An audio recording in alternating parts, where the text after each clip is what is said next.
नमः सिद्धेभ्यः।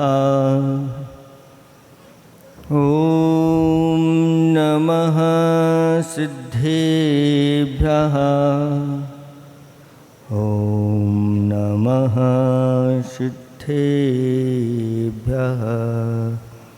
निर्मल जल सामान्य है जिनका, चंदन से हैं दिव्य वचन। अक्षत सम अक्षत है श्रद्धा, सुमनों सा सुंदर है तन।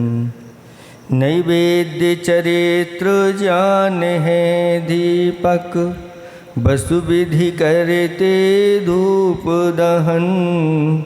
ध्यान सुफल है अर्घ्य समाधि, मुनिवर तुमको नित्य नमन। अनर्घ्य पद को पाने गुरुवर, मेरा अर्घ्य समर्पित है। एक जीवन क्या सौ सौ जीवन, गुरुवर तुम्हें समर्पित है। ऋषिवर तुम्हें समर्पित है। देवादिदेव एक खजराठ कैवल्य कमलापति श्री आदिनाथ भगवान की। देवादिदेव एक खजराठ वर्तमान शासन नायक महावीर भगवान की जय। परम पूज्य 108 आचार्य प्रवर गुरुवर श्री विद्यासागर जी महामुनिराज की जय। 3 कम 9 करोड़ मुनिराजों की जय। उत्तम सत्य धर्म की जय। बोलो विमल सागर जी महाराज की जय। बोलो मुनि संघ की जय। धर्म स्नेही भक्त महात्माओं, आचार्य भगवंतों ने सत्य धर्म की व्याख्या करते हुए कहा है कि किम सत्यम, सत्य क्या है। आप लोगों से पूछना चाह रहे हैं, बहुत सारे लोग यहाँ बैठे हैं जिनने प्रश्नोत्तर रत्नमालिका पढ़ी होगी वो तो बता देंगे, लेकिन जिनने नहीं पढ़ी वो अनेक प्रकार के उत्तर। वो लोग आपसे पूछना चाहते हैं सत्य क्या है।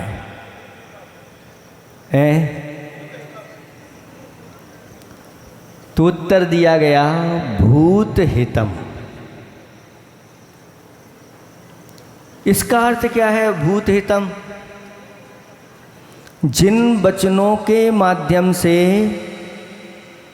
प्राणियों का हित होता है, कल्याण होता है, वही वचन सत्य है।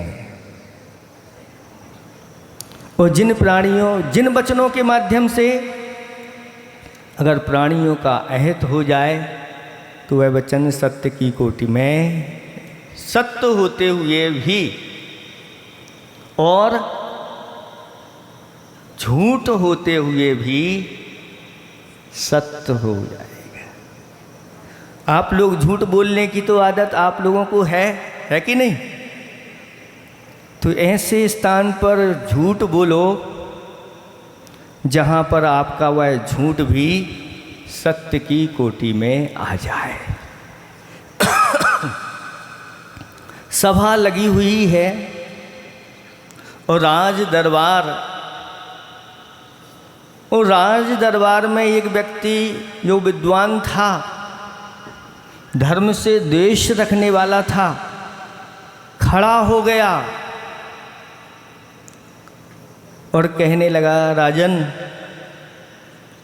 जिन मुनिराजों की आप इतनी भक्ति मान सम्मान आदि करते हो, आपको पता है वो मुनिराज कैसे होते हैं, वो साधु कैसे होते हैं? तो राजा ने पूछा कैसे होते हैं?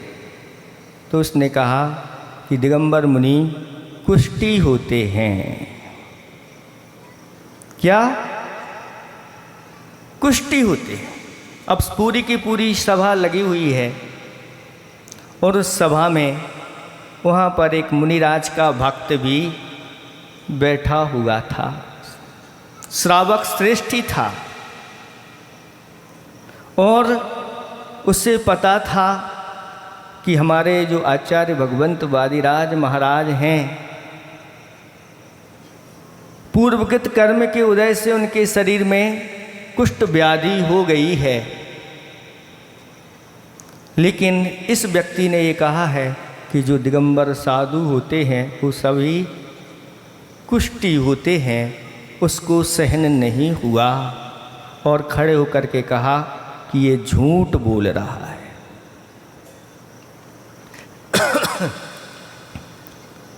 राजन, हमारे जो मुनिराज होते हैं उनकी काया तो कुंदन के समान दमकती रहती है, ऐसी काया के स्वामी होते हैं, ये झूठ बोल रहा है।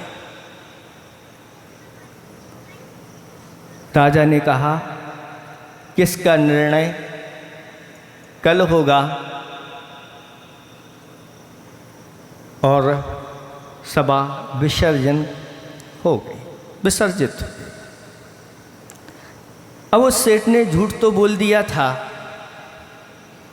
अब क्या होगा, तो वह महाराज के पास पहुंच गया और सारी घटना बता दी और कहा कि महाराज, अब धर्म की अप्रभावना ना हो, अब आप ही हमारे लिए सब कुछ हैं। महाराज ने आशीर्वाद दिया, चिंता नहीं करो, सब ठीक हो जाएगा। और रात्रि में ही वादिराज महाराज ने एक ही भाव स्तोत्र प्रारंभ कर दिया और भगवान की भक्ति में ऐसे लीन हो गए और कहा कि भगवान, जब आप इस पृथ्वी पर आ रहे थे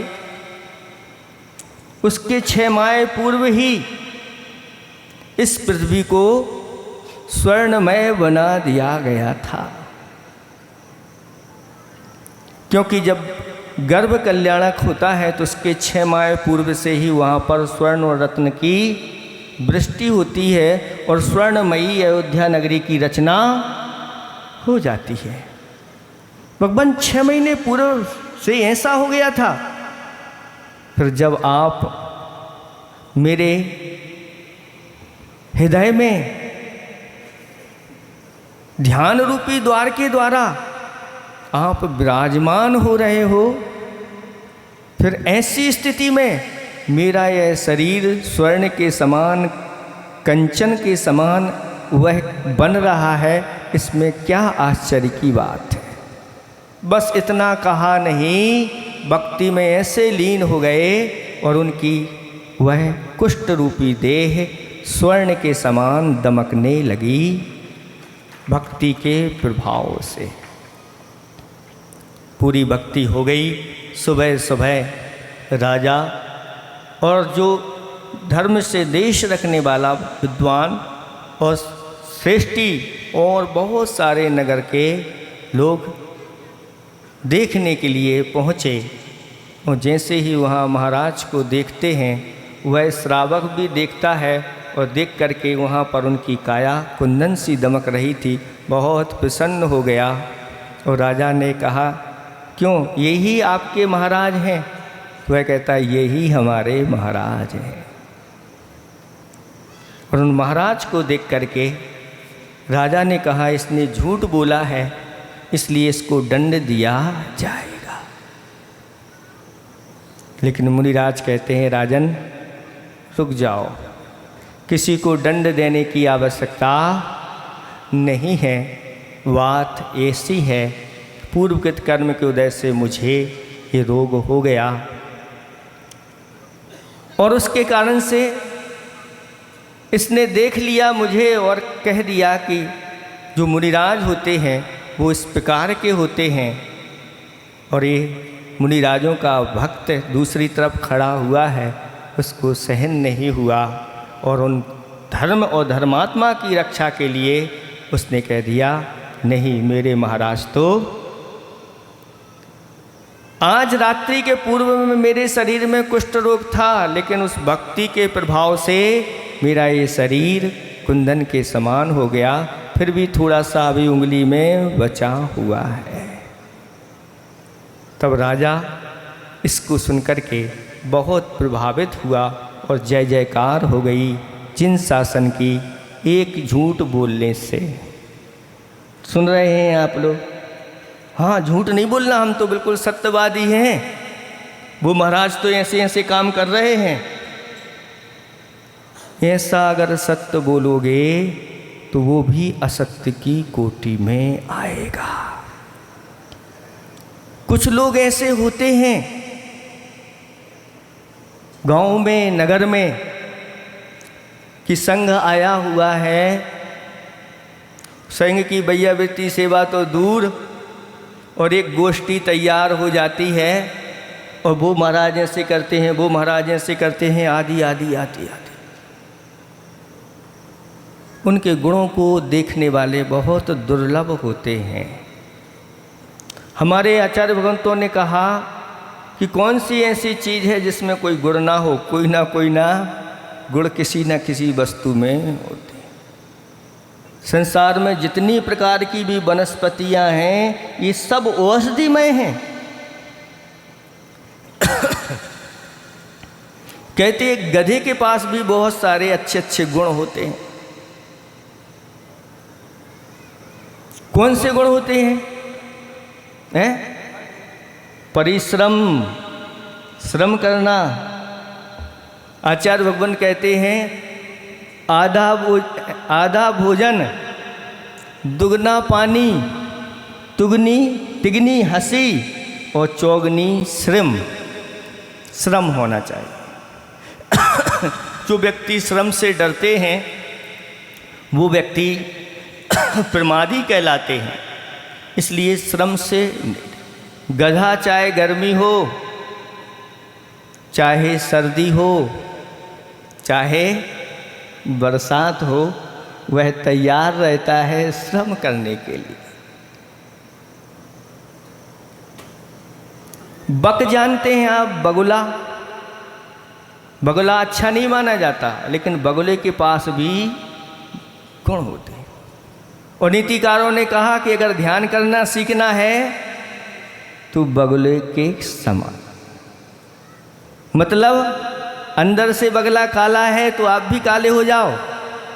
नहीं, बगुला जैसे अपने शरीर को एकाग्र कर लेता है, हिलाता डुलाता नहीं, ऐसे जब भी ध्यान में बैठो तो अपने शरीर को हिलाओ डुलाओ। गुण पकड़ना है, उसके दोष नहीं देखना कि बगला तो अंदर से मायाचारी करता है तो हमें भी मायाचारी के साथ ध्यान में बैठ नहीं। यहाँ गुणों की परख किस प्रकार से करना चाहिए, इस प्रकार के पारखी बनो और पारखी बन करके और फिर अपने आप को पुण्य से संचय करते चले जाओ। नहीं तो चातुर्मास हो जाता है, कुछ तो पुण्य का संचय कर लेते हैं और कुछ 4 महीने पाप का ही संचय करते रहते हैं। कहीं हमारी ऐसी दृष्टि तो नहीं? असत्य किसे कहते हैं, सत्य किसे कहते हैं, इसको समझ लो। किसी के दोषों को उद्घाटित करना, यह सब असत्य की कोटि में आता है। किसी के पास दोष नहीं भी हैं तो भी उनके दोष कहना, ये भी असत्य की कोटि में आता है। रहते हुए भी कहना, जैसे अभी बताया कि काना है तो उसको काना मत कहो, लंगड़ा है तो उसको लंगड़ा। अच्छे वचनों के साथ पूछ लो। काने से कहना कहो तुरतई पड़ है टूट, और धीरे धीरे पूछ लो कैसे गई है फूट। वो सब बता देगा प्रेम के साथ, भैया ऐसी घटना कैसे घट गई आपके साथ। और अगर काना कह दिया तो हो सकता है आप भी काने हो सकते हो। क्रोध में आकर के वह आपको भी इस प्रकार से कर सकता है। इसलिए ऐसे वचनों का प्रयोग नहीं करना चाहिए, चाहे वह सत्य ही क्यों ना हो। यद्यपि सत्यम लोक विरुद्धम नो वक्तव्यम नो वक्तव्यम। यद्यपि सत्य हैं लेकिन ये वचन लोक विरुद्ध माने। काने को काना नहीं कहना, लंगड़े को लंगड़ा नहीं, लूले को लूला नहीं। मूर्ख अगर व्यक्ति है तो भी उससे मूर्ख नहीं कहो। ये वचन जब बोलने आ जाते हैं तब जाकर के वह सत्य धर्म आता है। कहते हैं कि अज्ञान और कसाय के कारण से झूठ बोला जाता है। हमें ज्ञान नहीं होता कि हम झूठ बोल रहे हैं और एक गोष्ठी तैयार हो जाती है और घंटों कब निकल जाते हैं पता नहीं चलता। बस कोई छोड़ बर दे एक बात को कि क्यों आपने सुना नहीं, क्यों क्या क्या हो गया, क्या बैठो बैठो नाश्ता पानी मंगवाते हैं, बताओ बताओ खोल के बताओ, पूरी बात बताओ। और बड़े चाव के साथ स्वागत करके वो बात सब पूछने लगते हैं, निकालने लगते हैं। और सब व्यक्ति उनको अच्छा मानते हैं। इनसे कोई भी खबर लेना है, ये खबरी लाल हैं, इनको ले लो, इनसे पूछ लो, ये सारी पूरे नगर की खबर रखते हैं। और चलता रहता है। इन सब चीज़ों से बचना है। ये वचन मिले हैं, बहुत दुर्लभता से मिले हैं। अनंत काल हमने निगोद में इन बिना वचनों के निकाला है, एक इंद्री बन करके। और फिर वहाँ से निकलने के बाद फिर जैसे ही 2 इंद्री 3 इंद्री आदि आती इनमें आ जाते हैं तो फिर क्या होता है, बोलना प्रारंभ होता है। और जब तक अज्ञान रहता है तो कुछ भी बोलते रहते हैं और कसाओं की तीव्रता रहती है और यह बोलना चलता है। इसलिए पहले 4 क्रोध मान माया और लोभ, इनको मंद कर लो जितना हो सके, तब जाकर के सत्य उद्घाटित होता है। और अगर ये 4 चीज़ें बढ़ी हुई हैं तो सत्य को उद्घाटित करना बहुत मुश्किल है।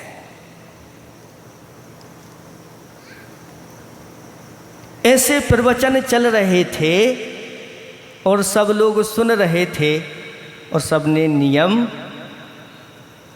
लिए, सब नियम लेकर के चले गए। अब सब चले गए तो जो चोर था आखिरी में आ गया। वो कहा महाराज मेरा भी कल्याण करो, मुझे भी कोई नियम। तो महाराज ने कहा चोरी का त्याग कर दो। कहता है महाराज इस नियम को तो मैं पालन नहीं कर पाऊंगा, ना मैं ये नियम ले पाऊंगा, क्योंकि चोरी के माध्यम से ही हमारे घर परिवार चलता है। और अगर इसको छोड़ दिया तो मेरा जीवन तो चलना ही नहीं, मेरे परिवार का क्या होगा। महाराज ने भी सोच विचार करके कहा कि ठीक है, ऐसा करो, झूठ बोलने का त्याग कर दो। तो वह कहता है ठीक है महाराज, इसमें अगर हमारा कल्याण होता है तो आज से मैं झूठ नहीं बोलूँगा। कौन है? चोर है और झूठ बोलने का त्याग कर रहा है। आप लोग कौन हैं? साहूकार हैं, आप चोर नहीं हैं। घबराओ मत, आप सब साहूकार हैं। हम तो उस चोर की बात कर रहे हैं जिस चोर ने झूठ बोलने का त्याग किया और विचार बना लिया कि राजा के यहाँ जो बहुत अच्छे अच्छे घोड़े हैं उसमें एक घोड़ा बहुत प्रसिद्ध है, सफ़ेद वर्ण वाला श्वेत घोड़ा। आज उसको चुराने के लिए मुझे जा और चुराने के लिए जैसे ही वह घुड़सार में पहुंचता है और वहाँ पर उस रक्षक जो लोग थे वहीं पर खड़े हुए थे और पूछा तुम कौन हो? वह कहता है मुझे नहीं जानते, मैं चोर हूँ। तो उन्होंने समझा ये मजाक कर रहा है। आज तक ऐसे किसी चोर ने तो ऐसा हो सकता है घोड़ों को कुछ बीमारी आदि या कुछ आवश्यकता हो वहाँ जा रहा है, कहा जाओ। एक दो और मिले, उसने भी ऐसा ही बोला जाओ, और बड़े प्रेम से वह चला गया। वो कहता है ये तो क्या अतिशय हो गया। और घोड़ा जो सफ़ेद रंग का था उसको चुरा करके वह बाहर निकलने लगा। तो पूछा ये घोड़ा कहाँ लेके जा रहे हो? वह कहता है जानते नहीं, मैं इसको चुरा करके ले जा रहा हूँ। तो उन्होंने समझा कि कहीं घोड़ा प्यासा वगैरह होगा, ये पानी पीने के लिए, तो कहा जाओ। और वह निर्बाध रूप से चोरी करके और घोड़े को जंगल में ले गया।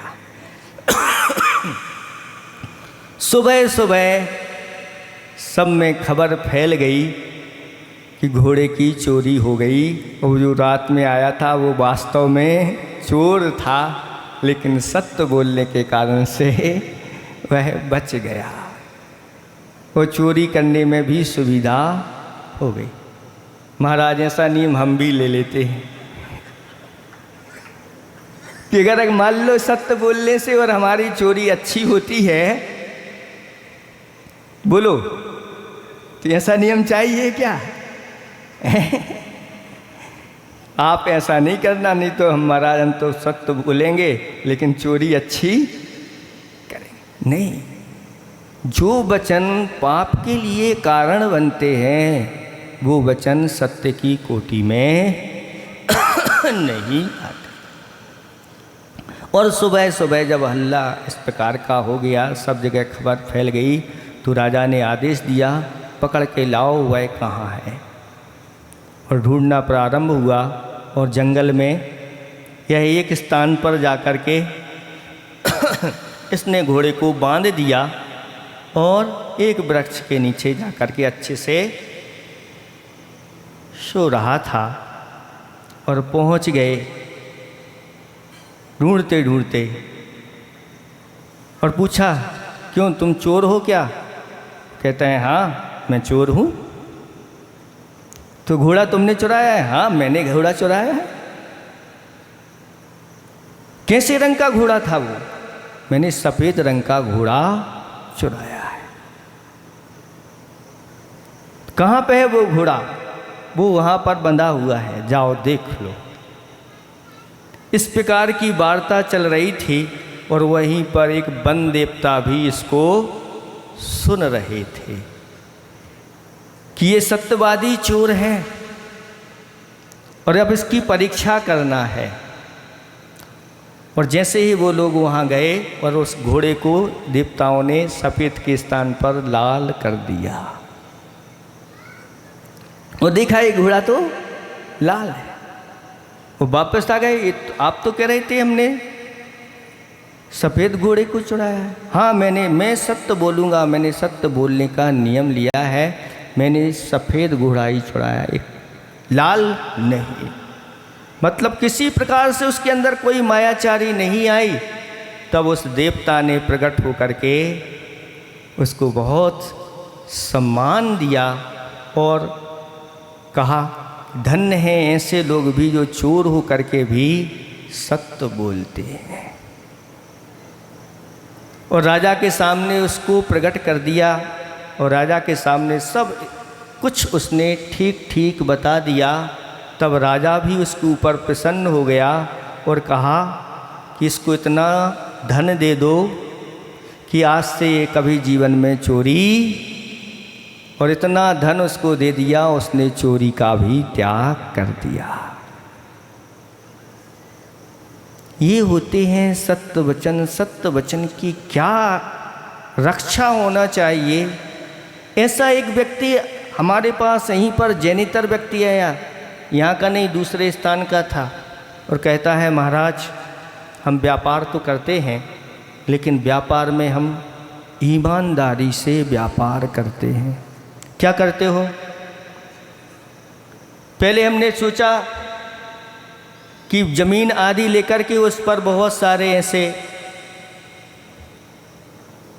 डुप्लेक्स आदि बना करके और बेचेंगे। फिर महाराज से पूछा कि महाराज ये हमें करना चाहिए कि? तो महाराज ने मना कर दिया कि भाई इसमें बहुत, अपने घर बनाने में कितनी हिंसा होती है, फिर दूसरों के घर बना बना करके दोगे उसमें कितनी हिंसा होगी, इसलिए इस प्रकार का व्यापार आपको ठीक नहीं। तो फिर उसने नियम लिया कि अब हम भूमि का क्रय विक्रय तो करेंगे लेकिन उसके ऊपर कुछ बनाएंगे नहीं। और उसने कहा कि हम जितने की भूमि लेते हैं 2% में हम उसको बेच देते हैं। कितने परसेंट में?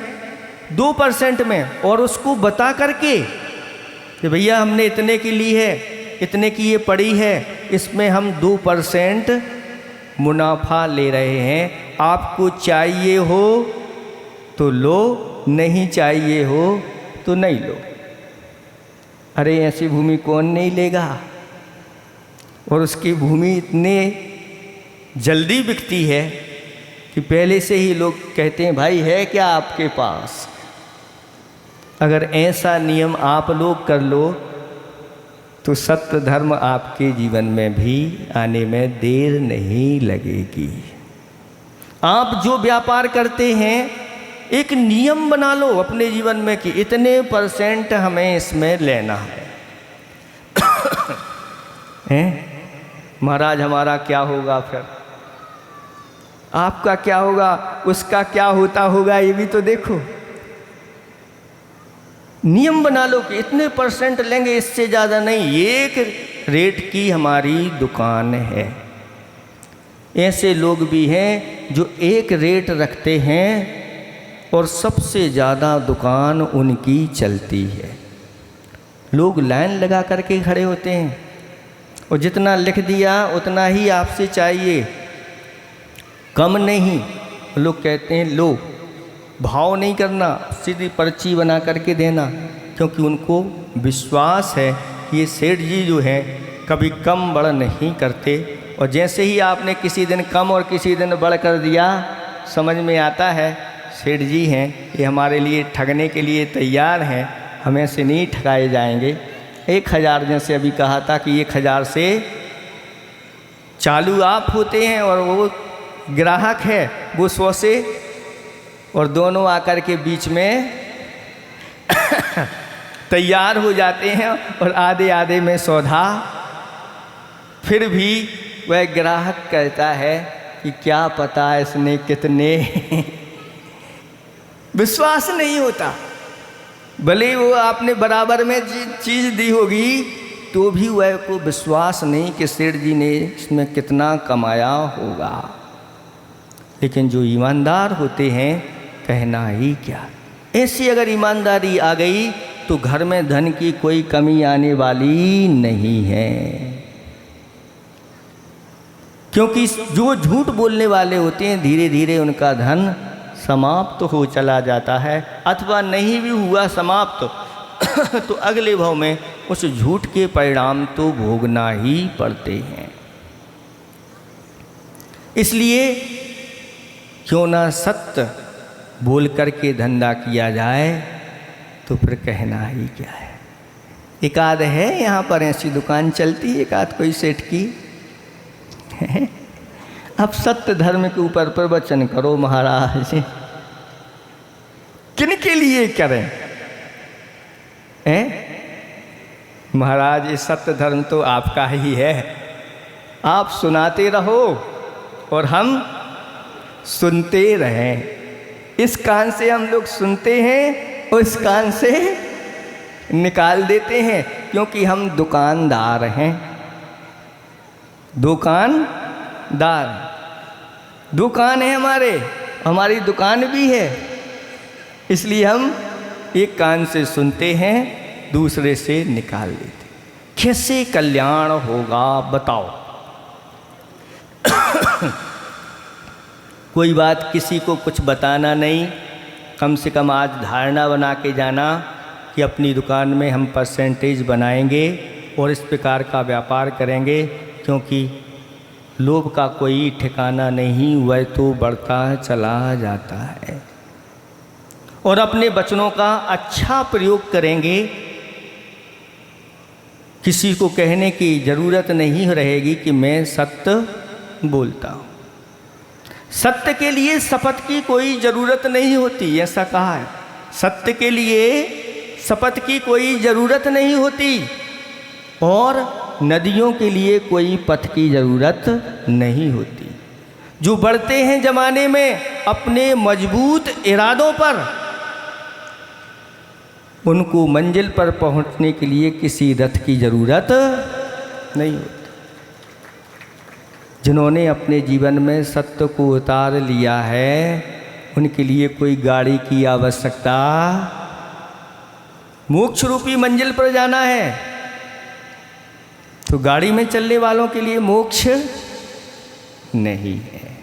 जो पैदल चलते हैं, पहिया पहिया पैदल चलते, ऐसे जो दिगंबर मुनिराज होते हैं, वही सत्य धर्म के अधिकारी हुआ करते हैं। और अपने इन दोनों पैरों से अपनी मंजिलों को वह तय करते रहते हैं।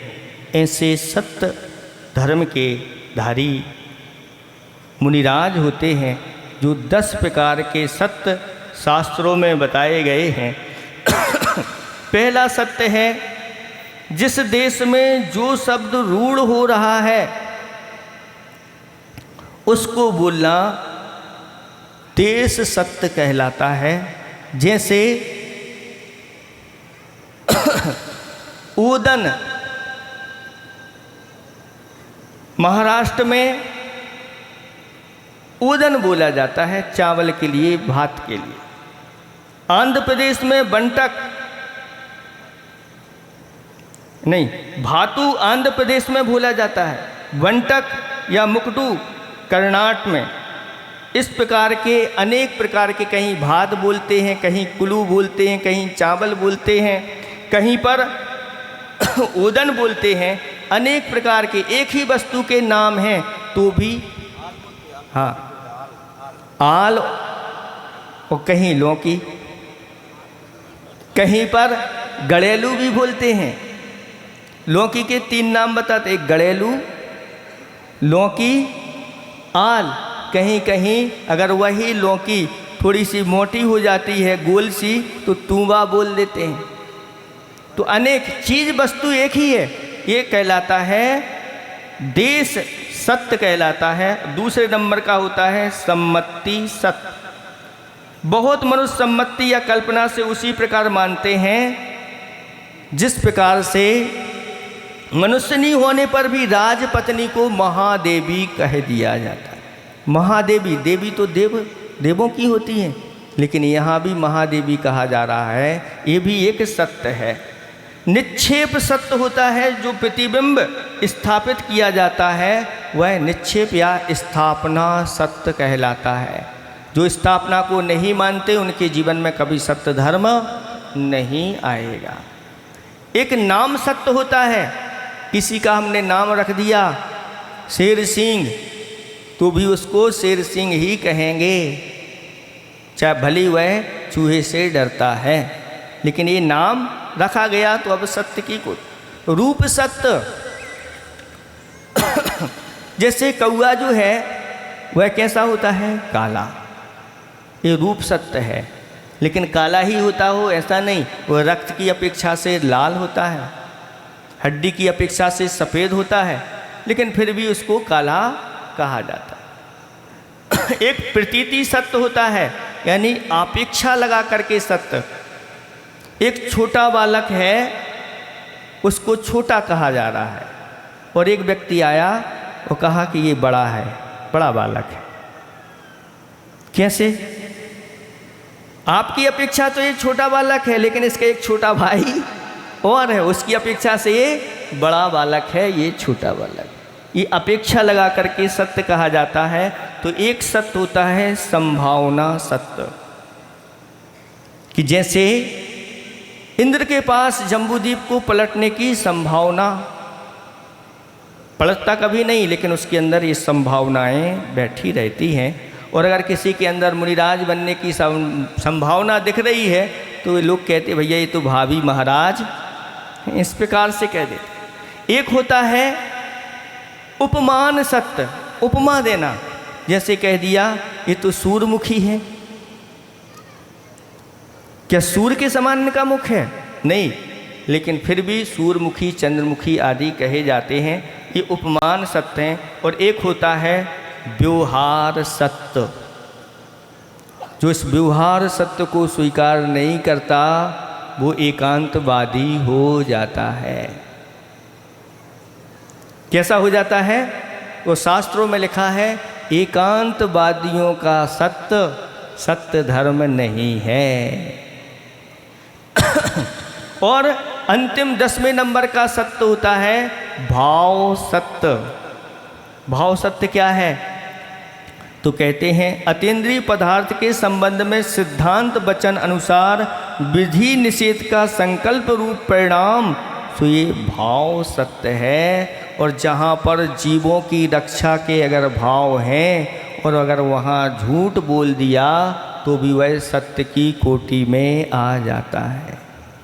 जहाँ धर्म की, धर्मात्माओं की रक्षा हो रही है ऐसे स्थान पर बोला गया झूठ भी वह सत्य की कोटि, क्योंकि वहाँ रक्षा, धर्म की रक्षा, प्राणियों की रक्षा केवल। एक मुनिराज के सामने एक शिकारी आ गया और वह कबूतर को पकड़े हुए है, चिड़िया को पकड़े हुए, उसकी गर्दन पर हाथ रखे हुए है और पूछा महाराज बताओ ये जीवित है कि मरी?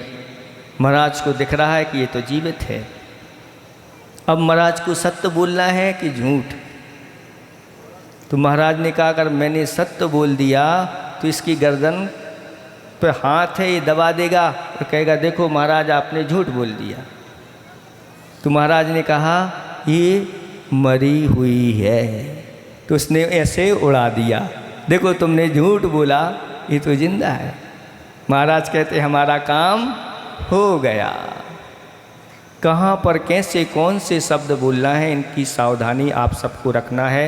समय बहुत हो गया है, मोबाइल का ज़माना है, निरंतर लोग झूठ पर झूठ बोलते चले जा रहे हैं इसलिए इस खतरनाक डिब्बे को आप लोग सावधानी पूर्वक हाथ में लिया करें, क्योंकि इसके हाथ में आने से मन वचन काय तीनों बिगड़ने लग जाते हैं।